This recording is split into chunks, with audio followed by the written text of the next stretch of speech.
Bismillahirrahmanirrahim. Assalamualaikum warahmatullahi wabarakatuh. Hari ini kita belajar biologi bab pertama, pertumbuhan dan perkembangan.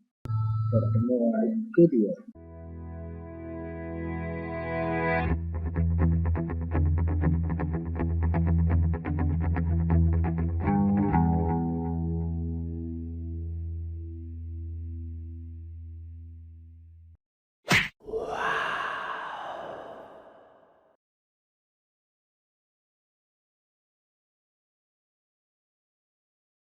Oke, adik-adik sekalian, sekarang kita masuk ke bagian ketiga dari pertumbuhan dan perkembangan. Nah, untuk kali ini spesial khusus kita bahas adalah hormon tanaman atau fitohormon. Nah, faktor-faktor yang mempengaruhi pertumbuhan itu ada dua ya adik-adik. Yang pertama eksternal dari luar tubuh tanamannya, dan ada yang disebut dengan faktor internal dari dalam badannya ya. Sekarang kita lihat yang faktor eksternal dulu. Nah, ada nutrisi, cahaya matahari, air, suhu, dan tanah. Konteks ini pH tanah ya. Sementara untuk faktor internalnya dibagi jadi dua. Ada yang disebut dengan intrasel, di dalam selnya itu dipengaruhi oleh gen. Sementara untuk intersel, inter itu artinya antara. Itu adalah hormon. Nah, mari berkenalan dengan nama-nama hormon tanaman yang nanti kita akan sebut sebagai fitohormon ya. Nah, fitohormon sendiri ada dua tipe, yaitu pemicu pertumbuhan dan satu lagi penghambat pertumbuhan ya. Nah, untuk yang pemicu pertumbuhan dulu, yang pertama adalah hormon auksin, kemudian ada giberelin, sitokinin, gas etilen, kalin, dan yang terakhir adalah asam tromalin. Sementara hormon yang justru menghambat pertumbuhan, mari kita kenalan dengan namanya asam absisat. Hormon yang paling terkenal di dunia tanaman bernama auksin, adik-adik, itu merupakan struktur yang mungkin nanti akan ditanyain ya kalau di soal ujian sekolah dengan nama IAA ya, sebuah singkatan dari indol acetic acid. Ya, jadi nanti kalau kamu nemu IAA itu auksin juga ya. Nah, auksin ini dibuat di meristem apikal atau bagian ujung ya dari suatu tanaman. Bisa ditemukan juga diproduksi dari daun-daun muda dan biji. Sementara yang perlu adik-adik kunci dari auksin adalah sifat kerja hormonnya ya. Dia itu mudah terurai oleh cahaya. Nah, dari sinilah memicu sebuah fenomena bernama etiolasi. Dan etiolasi itulah praktikum di sekolah adik-adik ya. Ini adalah cerita tentang praktikum pertumbuhan cepat di tempat gelap. Nah, coba kita lihat ya praktikumnya ya. Nah, adik-adik nanti disuruh menyimpan kacang hijau di atas kapas. Jangan lupa dikasih air ya, kalau nggak akan imbibisi ya nanti ya. Oke, kemudian dengan dua perlakuan. Ada yang disimpan di tempat gelap, dalam lemari kali ya. Satu lagi dekat jendela, pokoknya harus kena cahaya matahari. Nah, dengan start yang bersamaan, kasih air, nanti akan dilihat bagaimana laju pertumbuhan dari kecambah adik-adik itu gitu ya. Nah, ternyata kalau disimpannya di gelap-gelapan gitu ya, itu tumbuhnya akan jangkis ya, jangkung tipis ya gitu, dan daunnya kuning. Sementara kalau disimpannya dekat jendela yang kena cahaya, kecambah akan tumbuh sehat ya, gemuk gitu ya, oke, daunnya hijau. Nah, jadi nanti kalau kamu praktikum kayak gitu di sekolah, ingat namanya adalah fenomena etiolasi. Jadi kalau yang di tempat gelap, itu kan auksinnya tidak terurai ya. Nah, jadi dia tumbuh cepat, tapi tentu saja nggak sehat ya bagi tanaman itu sendiri. Fungsi auksin adik-adik berperan untuk merangsang pemanjangan sel pada daerah titik tumbuh. Nah, kita lihat ya gambar berikut ini. Kemarin adik-adik udah tahu ada yang namanya zona meristem.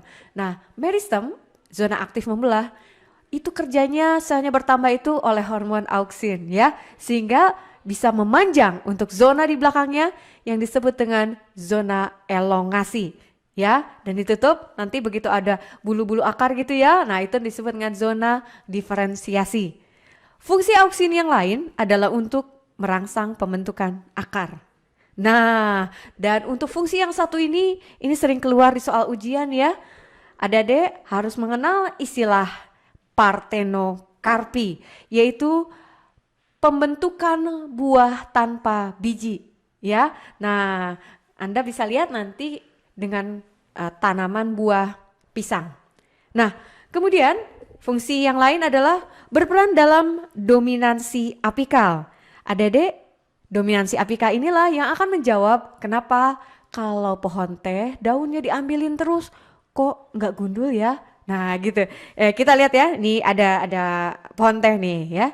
Nah, dominansi apikal itu ya di ujung sini nih, oke. Disitulah tempat auksin diproduksi. Jadi kalau yang ujungnya ini kita petik, ya daun teh muda ya kita petik. Nah gitu. Auksin yang tadinya berdominan di atas gitu, itu akan turun ke bawah. Oke, dan nanti akan merangsang yang namanya pembentukan daun baru di tunas lateral atau di ketiak daun. Jadi jangan khawatir, daun baru akan selalu terbentuk. Oke, ya. Dan fungsi auksin yang perlu ada ketahui untuk persiapan ujian adalah ternyata auksin ini bisa merangsang absisi atau bahasa Indonesianya pengguguran pada daun. Fitohormon yang lain, adik-adik, giberelin, itu dibuat di meristem tunas apikal dan akar, juga di daun muda, juga di embrio. Nah, fungsi dari giberelin yang pertama itu adalah merangsang pemanjangan batang sekaligus juga pembelahan sel ya. Dan yang perlu adik-adik ketahui dari giberelin ini adalah seandainya giberelin ini diberikan secara ekstra dari luar ya, bukan punya tanamannya itu sendiri, ternyata bisa membuat tanaman itu tumbuh jadi raksasa ya. Jadi gigantismenya tanaman gitu ya. Nah, ada bisa lihat ya, seandainya pumpkin, labu biasa kayak begitu tuh bentuknya. Kalau dikasih giberelin, waduh bisa segede ban mobil ya, efek giberelin. Sementara fungsi yang lain adalah untuk merangsang pembungaan ya. Termasuk juga fungsinya untuk memecah dormansi biji. Ada ingat kemarin ya di video yang dulu-dulu tuh.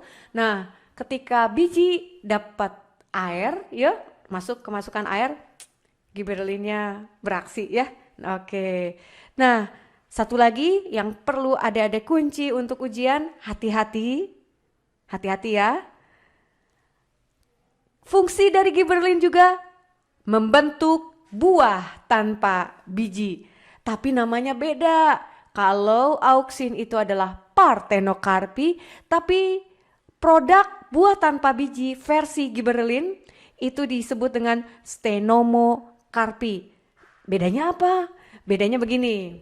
Jadi kalau oleh giberelin ini polinisasi penyerbukan dan fertilisasi itu terjadi. Tapi setelah terjadinya embrio, hasil dari tadi fertilisasi, terjadi aborsi adik-adik ya. Nah, sehingga buahnya tanpa biji gitu. Dan tapi Anda bisa lihat juga ya, itu kadang-kadang suka ada bijinya juga, masih kelihatan ya, tapi tidak berkembang. Dan salah satu buah yang mudah memperlihatkan fenomena stenomokarpi ini adalah buah anggur ya. Nanti bisa dilihat langsung kelihatan, oh ada buah biji kecil dalam anggur ya, silahkan namai stenomokarpi.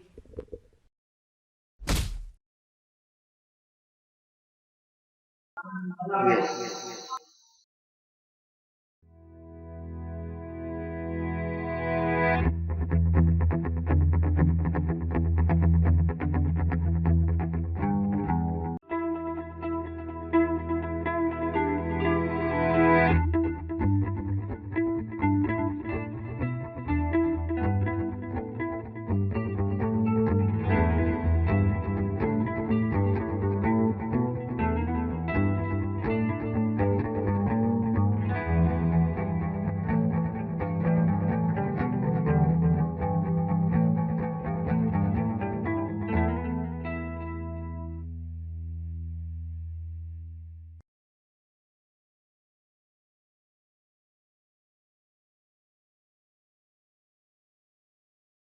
Hormon berikutnya adalah sitokinin. Sitokinin ini dibuat di dalam akar, kemudian nanti diangkut gitu ya ke organ yang lainnya. Nah, fungsi sitokinin ini ternyata jika bersama-sama dengan auksin dan giberelin, itu ternyata bisa merangsang pembelahan dan pemanjangan sel. Fungsi yang lainnya adalah dia akan menghambat dominansi apikal dari auksin ya, ternyata antagonis ya dengan dominansi apikal auksin. Dan fungsi berikutnya adalah merangsang pembentukan akar cabang. Dan ini dia untuk tanaman, fungsi yang bisa menghambat proses penuaan, ya ini sitokinin ya. Jadi penuaan daun, anti penuaan bunga, anti penuaan buah, anti aging versi tanaman. Nah, untuk yang satu ini hormonnya ada berbentuk gas ya. Namanya gas etilen. Dan ini akan dihasilkan oleh jaringan buah yang sedang matang serta daun dan bunga yang menua.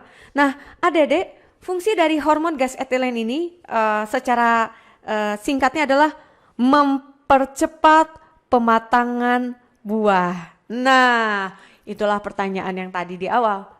Dengan belajar ini, kok bisa tahu ya ada fenomena apa buah diperem gitu ya? Ini ada deh kerja dari gas etilen ya. Misal, adik-adik beli mangga ya, masih mentah. Terus kata ibu di rumah, simpan di dalam box beras gitu ya. Bener, ternyata mateng. Kok bisa ya? Itulah kerja dari gas etilen yang akan mematangkan buahnya sendiri ya. Nah, kemudian juga fungsi dari gas etilen ini untuk pertumbuhan batang ya. Jadi batangnya bisa jadi kokoh, tebal ya. Itu fungsi dari gas etilen. Dan seandainya etilen ini berinteraksi dengan auksin, maka dia akan memacu proses pembungaan. Sementara kalau etilen ini berinteraksinya dengan giberelin, maka dia bisa mengontrol rasio antara bunga jantan dengan bunga betina pada tumbuhan monoecious ya. Monoecious adik-adik adalah sebuah kosakata untuk menerangkan tumbuhan berumah satu. Artinya di sana ada benang sari untuk yang jantan ya, putih untuk yang betina, terdapat dalam satu bunga sekaligus atau dikenal dengan bunga lengkap. Hormon kalin sekarang adik-adik ya. Ini adalah hormon yang dihasilkan pada jaringan meristem yang berfungsi memacu pertumbuhan organ tubuh tumbuhan. Untuk adik-adik supaya sukses ujian sekolahnya sampai UN gitu ya. Nah, harap tahu ada beberapa jenis kalin. Yang pertama, ada yang kita sebut dengan rizokalin. Adik-adik, kunci kata rizonya itu akan mempengaruhi memicu pertumbuhan pada akar. Rizo, akar ya. Juga akan ketemu dengan istilah antokalin ya. Antokalin, antonya bunga. Kemudian ada filokalin. Nah, ini filo, daun. Dan yang terakhir jenis kalinnya adalah kaulokalin.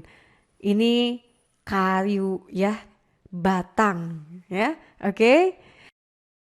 Hormon yang satu ini akan bernama depan asam ya. Asam tromalin ada deh. Fungsinya adalah untuk merangsang sel-sel di daerah luka.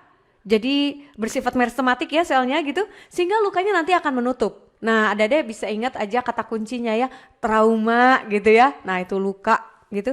Jadi kalau nanti ditanya soalnya luka menutup, udah pasti jawabannya asam tromalin. Dan fitohormon terakhir ada deh tipe yang menghambat pertumbuhan, ini adalah asam absisat. Dan asam absisat inilah nantinya yang akan bertanggung jawab untuk pengguguran daun saat musim kemarau. Jadi adik-adik, ketika Indonesia sedang musim kemarau, daunnya berguguran gitu, adik-adik bisa sebutkan, nah asam absisat sedang bekerja.